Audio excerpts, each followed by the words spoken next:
Hidup ini adalah kesempatan.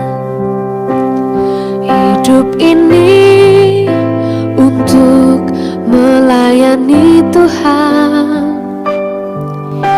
Jangan sia-siakan waktu. Shalom pemirsa, sebelum mendengarkan firman Tuhan hari ini, kita sama-sama berdoa. Bapa yang baik yang bertahta dalam kerajaan surga, kami mengucap syukur Tuhan buat berkat yang boleh kami rasakan hingga saat ini. Tuhan, pada kesempatan ini kami akan mendengarkan audio kitab Kejadian. Kiranya firman-Mu ini boleh menjadi berkat bagi kami dan nama Tuhan yang dimuliakan. Kiranya Tuhan memberkati kami dalam kehidupan kami. Mohon ampun dosa pelanggaran kami, karena kami berdoa dalam nama Yesus yang menebus kami dalam dosa. Amin. Allah berfirman kepada Yakub, "Bersiaplah, pergilah ke Betel, tinggallah di situ, dan buatlah di situ mezbah bagi Allah yang telah menampakkan diri kepadamu ketika engkau lari dari Esau kakakmu." Lalu berkatalah Yakub kepada seisi rumahnya dan kepada semua orang yang bersama-sama dengan dia, "Jauhkanlah dewa-dewa asing yang ada di tengah-tengah kamu. Tahirkanlah dirimu dan tukarlah pakaianmu. Marilah kita bersiap dan pergi ke Betel. Aku akan membuat mezbah di situ bagi Allah yang telah menjawab aku pada masa kesesakanku dan yang telah menyertai aku di jalan yang kutempuh." Mereka menyerahkan kepada Yakub segala dewa asing yang dipunyai mereka dan anting-anting yang ada pada telinga mereka.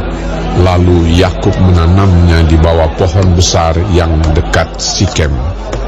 Sesudah itu berangkatlah mereka, dan kedahsyatan yang dari Allah meliputi kota-kota sekeliling mereka, sehingga anak-anak Yakub tidak dikejar. Lalu sampailah Yakub ke Luz yang di tanah Kanaan, yaitu Betel, ia dan semua orang yang bersama-sama dengan dia. Didirikannya lah mezbah di situ, dan dinamainyalah tempat itu El Betel, karena Allah telah menyatakan diri kepadanya di situ ketika ia lari terhadap kakaknya. Ketika Deborah, inang pengasuh Ribka, mati, dikuburkanlah ia di sebelah hilir Betel di bawah pohon besar yang dinamai orang pohon besar penangisan. Setelah Yakub datang dari Padan Aram, maka Allah menampakkan diri pula kepadanya dan memberkati dia. Firman Allah kepadanya, "Namamu Yakub, dari sekarang namamu bukan lagi Yakub, melainkan Israel. Itulah yang akan menjadi namamu." Maka Allah menamai dia Israel. Lagi firman Allah kepadanya, "Akulah Allah yang Maha Kuasa. Beranak cuculah dan bertambah banyak. Satu bangsa, bahkan sekumpulan bangsa-bangsa, akan terjadi daripadamu, dan raja-raja akan berasal daripadamu.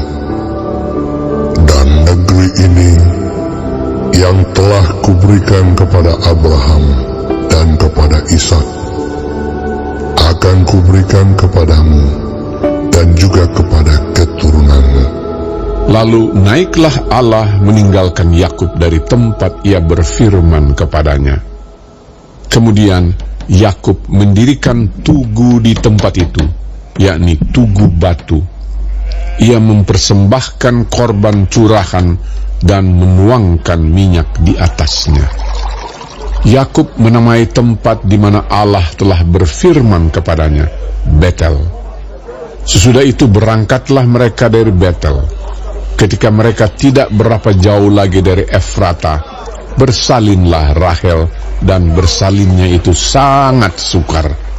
Sedang ia sangat sukar bersalin, berkatalah bidan kepadanya, Janganlah takut, sekali ini pun anak laki-laki yang kau dapat. dan ketika ia hendak menghembuskan nafas, sebab ia mati kemudian, diberikannya nama Ben-Oni kepada anak itu, tetapi ayahnya menamainya Benyamin. Demikianlah Rahel mati, lalu ia dikuburkan di sisi jalan ke Efrata, yaitu Bethlehem. Yakub mendirikan tugu di atas kuburnya. Itulah tugu kubur Rahel sampai sekarang. Sesudah itu berangkatlah Israel. Lalu ia memasang kemahnya di seberang Migdal Eder.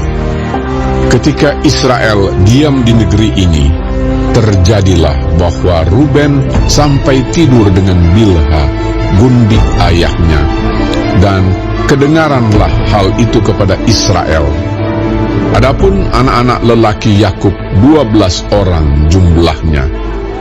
Anak-anak Lea ialah Ruben, anak sulung Yakub, kemudian Simeon, Lewi, Yehuda, Isakar, dan Zebulon. Anak-anak Rahel ialah Yusuf dan Benyamin.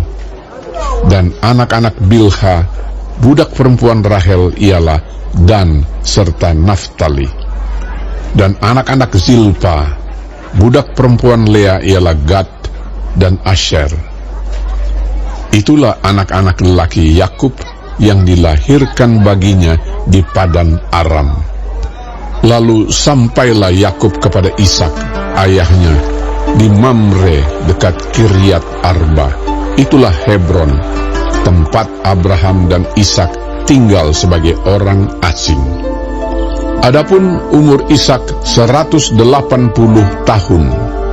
Lalu meninggallah Ishak. Ia mati dan dikumpulkan kepada kaum leluhurnya. Ia tua dan suntuk umur. Maka Esau dan Yakub anak-anaknya itu menguburkan dia. Baik, sebelum mengakhiri firman Tuhan hari ini, kita sama-sama berdoa. Bapa kami yang di sorga, dikuduskanlah namamu. Datanglah kerajaanmu, jadilah kehendakmu di bumi seperti di sorga. Berikanlah kami pada hari ini makanan kami yang secukupnya, dan ampunilah kami akan kesalahan kami, seperti kami juga mengampuni orang yang bersalah kepada kami. Dan janganlah membawa kami ke dalam pencobaan, tetapi lepaskanlah kami daripada yang jahat. Karena Engkaulah yang empunya kerajaan dan kuasa dan kemuliaan sampai selama-lamanya. Amin. Terima kasih pemirsa telah mendengarkan firman Tuhan hari ini. Sampai ketemu besok hari. Terima kasih, Tuhan.